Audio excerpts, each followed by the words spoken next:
안녕하세요. 홍프로 스포츠입니다. 적중하신 가족방분들 모두 축하드립니다. 홍프로 가족방에서 모든 경기, 언오버 및 핸디캡, 최종 조합 공유해드리고 있습니다. 적중률 높은 홍프로 가족방은 고정 댓글에 있는 링크로 문의해 주시기 바랍니다. 8월 31일 해외 축구 6경기 분석 시작하겠습니다. 첫 번째로 베네치아 대 토리노 경기 알아보겠습니다. 먼저 베네치아는 피오렌티나와 원정 경기에서 무승부를 거뒀다. 이번 경기 역시 3-4-2-1 시스템을 통해 실리적인 운영 방침을 선보일 것이다. 다만 오리스타니오와 엘레트손 귀트케르의 호흡은 여전히 답답하다.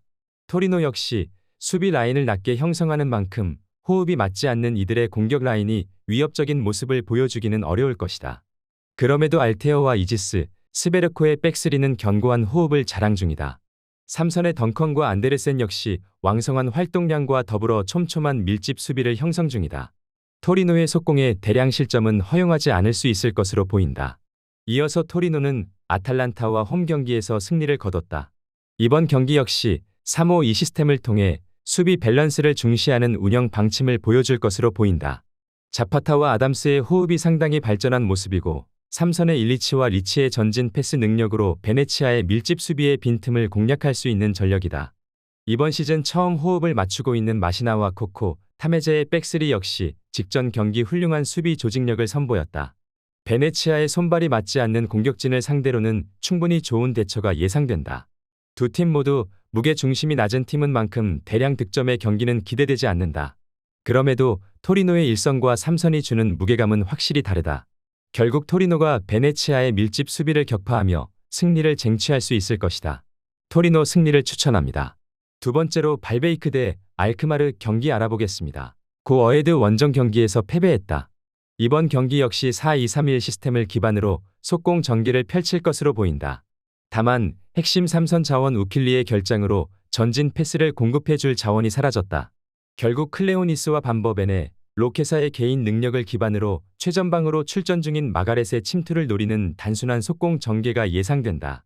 이번 시즌 처음으로 결성된 반 에즈마와 반덴 부이스의 호흡 역시 아직 안정적이지 못하다. 제공권 역시 불안한 이들인 만큼 알크마르의 다양한 공격 자원들에게 고전할 것으로 보인다. 이어서 알크마르는 흐로닝언 원정 경기에서 무승부를 기록했다.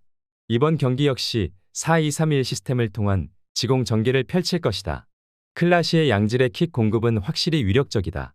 다만 신입생인 페럭과 사디크, 미난스의 호흡이 아직 엉성하다. 결국 반 본멜의 개인 능력에 의존하는 상황이다. 그럼에도 벤치의 장신 자원인 미어딩크 덕분에 제공권에서 선전이 가능해 보인다. 고스와 페넨트라의 호흡은 지난 시즌부터 이어져 오고 있다. 특히 이들은 제공권과 스피드를 모두 갖춘 자원들이다. 발바이크의 단순한 속공 전개에 철저한 배후 공간 관리가 예상된다. 알크마르의 일방적인 경기를 예상해 볼 수 있는 매치업이다. 이들의 공격 전개가 유기적이지 못한 것은 사실이지만 두터운 공격 라인 뎁스로 충분히 변수를 창출할 수 있을 것으로 보인다. 결국 발바이크의 불안한 수비 라인을 상대로 신승 정도는 거둘 수 있을 것이다. 알크마르 승리를 추천합니다. 영상은 잘 보고 계신가요? 핸디, 언오버 및 최종 조합 공유받아 보실 수 있는 가족방 입장 방법 알려드리겠습니다. 첫 번째로 영상 하단의 댓글을 클릭해 주세요. 두 번째로 댓글에 링크를 클릭해 주세요. 마지막으로 채팅 참여하기 후 메시지 주시고 답장 기다려 주시면 됩니다. 나가기 하시면 가족방 입장시켜드릴 수 없습니다. 언제든 편하게 문의 주시기 바랍니다. 세 번째로 올림피크 리옹 대 스트라스부르 경기 알아보겠습니다. 먼저 리옹은 모나코와 홈 경기에서 패배했다. 이번 경기 역시 4-2-3-1 시스템을 기반으로 지공 전개를 펼칠 것이다. 다만 삼선에서 나일스와 카케레가 전진 패스 능력이 부족하다 보니 벨라아마가 낮은 라인까지 내려오는 경우가 잦다. 1선과 3선의 간격이 벌어지면서 포파나와 라카제트, 미카우타제가 고립되는 상황이 연출된다. 스트라스부르의 밀집 수비에 고전할 확률은 충분하다. 수비 라인 역시 문제가 발생 중이다. 탈리아피코의 결장으로 신입생인 아브너르가 출전 중이다. 다만 또 다른 이적생 리아카테와 엉성한 라인 컨트롤 및 대인 마크를 선보이며 수비 라인의 균열을 생성하고 있다. 스트라스부르의 날카로운 역습 전개에 배후 공간을 노출할 가능성이 커 보이는 상황이다. 이어서 스트라스부르는 렌과 홈 경기에서 승리를 거뒀다. 이번 경기 역시 3-4-2-1 시스템을 기반으로 속공 전개를 펼칠 것이다. 디아라와 에메가, 모레이라의 호흡은 이미 지난 시즌부터 이어져 오고 있다. 또한 박화의 윙백 기용으로 볼 운반 및 측면에서의 패턴 플레이가 활발하게 나오고 있다. 리옹의 불안한 왼쪽 수비 라인을 공략하기 충분한 상황이다. 신라와 소우 두의 백스리 역시 상당히 견고한 모습이다. 삼선에서 두쿠레의 수비 가담과 산토스의 활동량 덕에 촘촘한 밀집 수비를 구성 중이다. 리옹의 엉성한 공격 전개는 대처할 수 있을 것으로 보인다. 리옹이 경기를 주도해 나갈 수 있는 환경의 매치업이라고 본다. 다만 이들의 공격 전개는 너무나도 엉성하다는 불안감이 있다. 결국 스트라스부르의 밀집 수비에 고전할 가능성이 커 보인다. 스트라스부르는 리옹의 불안한 수비 라인에 직격탄을 날릴 수 있는 속공 전개를 보여주고 있다. 스트라스부르가 반전을 만들 수 있을 것으로 보이는 매치업이다. 스트라스부르 승리를 추천합니다.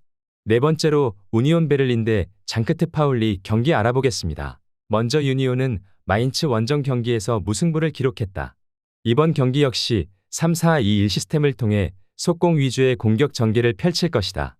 다만 이선 자원에서 출전 중인 투사르와 홀러바흐는 모두 자신의 포지션이 아닌 곳에서 활약 중이다. 정우영이 임대로 합류했지만 아직 팀원들과 호흡이 완벽하지 못한 상황이다. 결국 최전방의 조르당 고립은 지속될 것으로 보인다. 수비 라인에도 변화가 있을 예정이다. 백스리의 중심인 보트가 결장하며 두키와 쿠어필드, 레이테라는 어색한 백스리가 구성될 것으로 보인다. 그럼에도 장크트 파울리 역시 공격 라인에 이슈가 있는 만큼 나쁘지 않은 대처가 예상된다. 이어서 장크트 파울리는 하이덴하임과 홈 경기에서 패배했다. 이번 경기에서는 3-5-2 시스템을 기반으로 실리적인 운영 방침을 보여줄 것으로 보인다. 다만 이들 역시 최전방 귤라보기와 에게슈타인의 호흡이 맞지 않는 상황이다. 삼선에서 어빈을 제외하면 전진 패스에 능한 자원도 없는 만큼 답답한 공격이 예상된다. 왈과 스미스, 매치의 백스리가 지난 경기 멀티 실점을 허용한 것은 사실이다. 다만 라인을 올렸던 터라 배후 공간 관리에 실패해서 그렇지 이들의 수비력은 준수했다. 우니온 베를린의 창의적이지 못한 공격은 대비가 가능해 보이는 상황이다. 두 팀 모두 수비 라인을 낮게 형성하며 조심스러운 경기 운영을 보여줄 것이다. 또한 창의적인 공격 전개 및 공격 라인의 호흡이 전혀 맞지 않는 상황에서 서로의 수비 조직력에 고전할 수밖에 없는 구조의 매치업이다. 결국 지루한 무승부가 예상된다. 무승부를 추천합니다. 영상은 잘 보고 계신가요? 핸디, 언오버 및 최종 조합 공유받아 보실 수 있는 가족방 입장 방법 알려드리겠습니다. 첫 번째로 영상 하단에 댓글을 클릭해 주세요. 두 번째로 댓글에 링크를 클릭해 주세요. 마지막으로 채팅 참여하기 후 메시지 주시고 답장 기다려 주시면 됩니다. 나가기 하시면 가족방 입장 시켜드릴 수 없습니다. 언제든 편하게 문의 주시기 바랍니다. 다섯 번째로 인터밀란 대 아탈란타 경기 알아보겠습니다. 먼저 인터밀란은 레체와 홈 경기에서 승리를 거뒀다. 이번 경기 역시 3-5-2 시스템을 중심으로 주도적인 경기를 펼치려 할 것이다. 다만 주포인 마르티네즈의 출전 여부가 불확실한 상황이다. 타레미와 튀람이 아직 호흡이 완벽하지 않은 가운데 베테랑 미키타리안 역시 부진 중이다.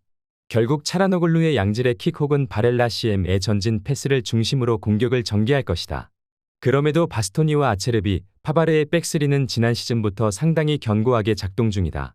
우측 윙백으로 출전 중인 다르미아는 빌드업 시 사실상 백포의 형태를 취하며 수비 밸런스에 도움을 준다. 아탈란타의 공격 전개에 충분히 대응할 수 있을 것으로 보인다.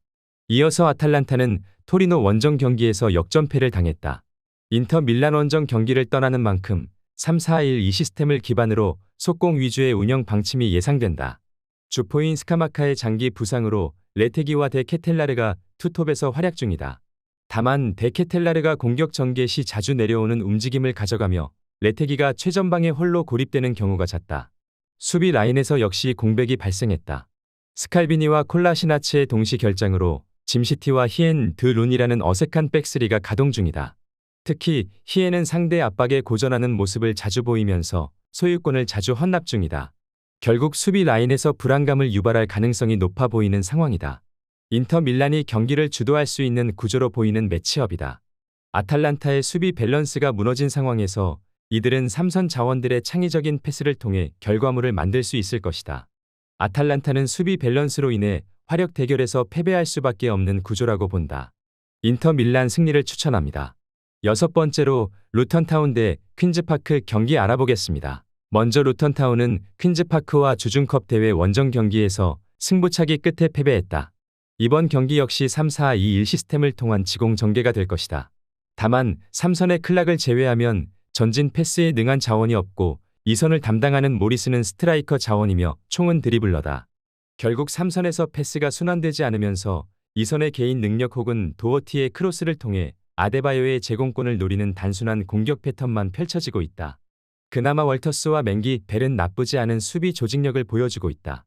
3선에서 밥티스테의 활동량과 함께 풀백 출신 월터스와 벨의 빠른 스피드까지 더해져 배후 공간 관리 능력에서 좋은 모습을 보여주고 있다. 이어서 퀸즈파크는 루턴 타운과 주중컵 대회에서 승부차기 끝에 승리를 얻어냈다. 이들 역시 4-2-3-1 시스템을 중심으로 지공 위주의 운영 방침을 선보인다. 다만 핵심 2선 자원 체어와 안데르센의 부상으로 출전 중인 사이토와 스미스는 솔로 플레이 상황에서 고전 중이다. 또한 덴벨레의 중앙 기용으로 개인 능력에 의존 중인 경향이 강하다. 최전방 장신 스트라이커인 프레이 역시 투박한 자원인 만큼 답답한 공격이 예상된다. 클라크와 솔터의 수비 호흡은 지난 시즌부터 이어져 오고 있는 만큼 의심의 여지가 없다. 또한 마드센의 수비 가담으로 루턴 타운의 단순한 공격 전개에 충분히 대응이 가능해 보인다. 두 팀 모두 치열한 공방전을 펼칠 것으로 보이는 매치업이다. 다만 이들의 공격 전개는 세밀한 플레이를 기대하기 힘들다.